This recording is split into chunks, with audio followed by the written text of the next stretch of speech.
Grizzlies fans, welcome into another Grizz Game Day update. Today, the Grizzlies will take on the Atlanta Hawks for the second and final time this regular season. Lauren Jbara joins us to talk about the Hawks, fresh off a game last night. You ready for another one? Oh yeah, let's do it. We got 25 hours in between games. It was a 5 p.m. tip yesterday, 6 p.m. Eastern time tonight. So I'm looking forward to it. I'm excited. You're going to confuse everyone in Memphis. That is still 5. I know, sorry, an hour before in Memphis time. So the Atlanta Hawks played the Pacers yesterday. They won that one pretty handily. A couple of really good games from John Collins, Dejounte Murray, Clint Capella. Like there was a bunch of guys who had good games. Also means they logged a lot of minutes. The Grizzlies looking for their 6th straight win today. So let's get into it. The Grizzlies are 2nd right now in the West. The Hawks 8th in the East. I think I want to start, Lauren, because it has been so long since we played you. It was like beginning of December. Yeah, and that was a game with without Ja, without Trey, without DeJounte. Like I feel like it was just like not the game that we're gonna have today where everyone's playing. Obviously, the Grizzlies still without Steven Adams and Brandon Clark, but this Hawks team is 3rd. There's actually some really funny things here, and so the Hawks are 3rd in points per game. The Grizzlies are a 3rd defensive rating team. And I'll start with that. What's going to be like the battle today? The battle of what? Yeah, I think that even Quinn Snyder said this yesterday too, is a lot of the time the team finds their identity with how well the offense has been doing. But that's something that since he got there as the head coach has tried to instill is the defensive side. He goes, we don't need to be the best defensive team. We just need to put in the effort there.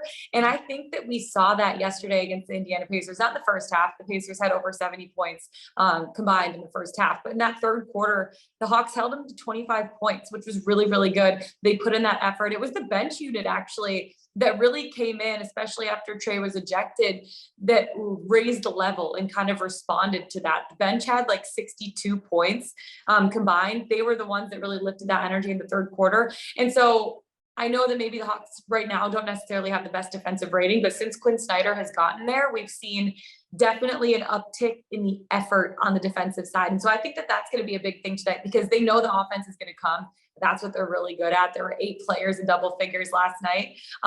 So I think that that's kind of what they lean on. That's what they know. But I see the defensive side picking up as well. And I think that's going to be good going up against a Grizzlies team, especially against a guy like Ja Morant, who just makes it happen from everywhere on the court, which is crazy.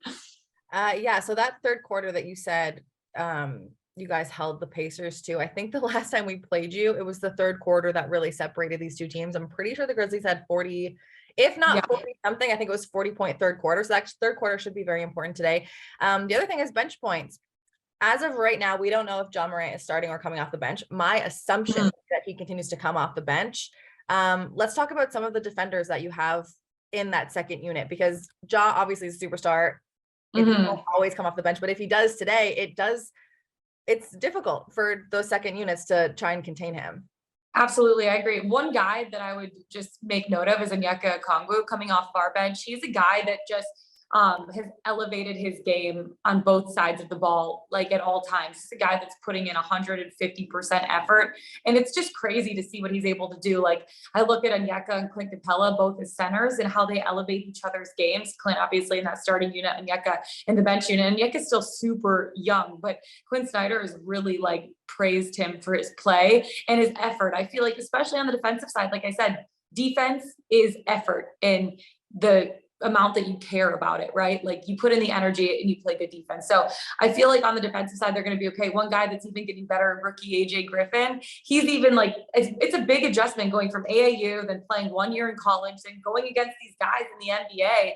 And we're even seeing like adjustments on his part on the defensive side too, just spacing being right, talking in the right way, that kind of a thing too. And so it's been exciting to see, the bench unit can score, but they can also defend as well. And usually Bogey, he's been starting because obviously Dejounte Murray was out a game, and then this past game, DeAndre Hunter was out. So Bogey started the last couple of games, but when he comes off the bench too, he puts in that effort on the defensive side as well. So still don't know the status of DeAndre Hunter tonight. If he's not able to go, Bogey's probably going to be in that starting lineup again.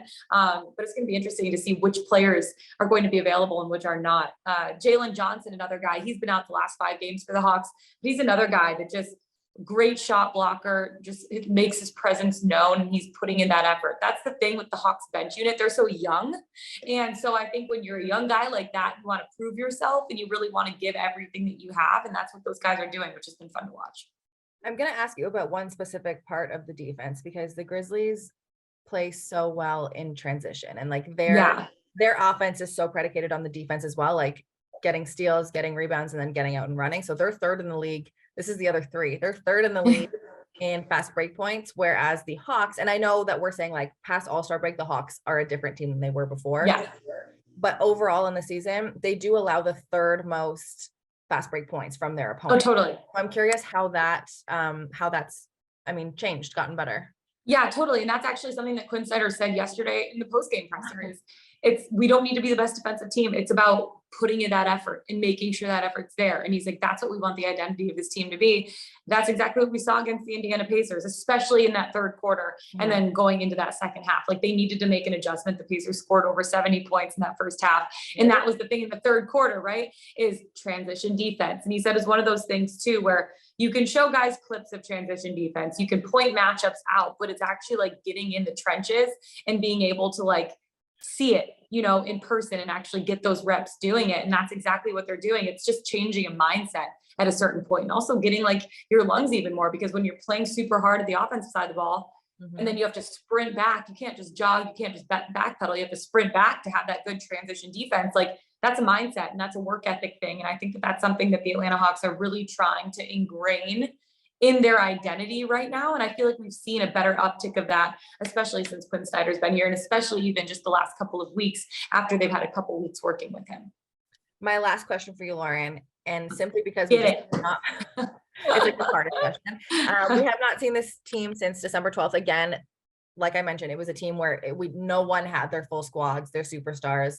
If you were excited about one single matchup, who would you be excited about watching tonight?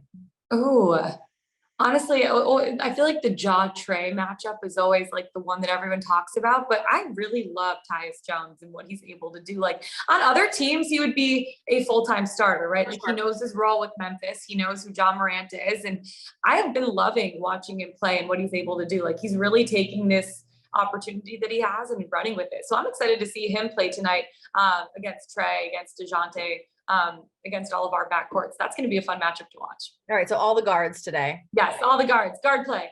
I love that. Lauren, thank you so much. We'll see you at the arena in a few hours. Yeah. Can't wait. It's going to be fun. Sorry for the crappy weather here in Atlanta, but hopefully we can have some better play on the court tonight. So I'm excited about that. I think it was kind of rainy in Memphis too. So okay. Yeah. Grizzlies fans, like I mentioned, this is an early game because it is Sunday. I think it is Sunday. The days blend together.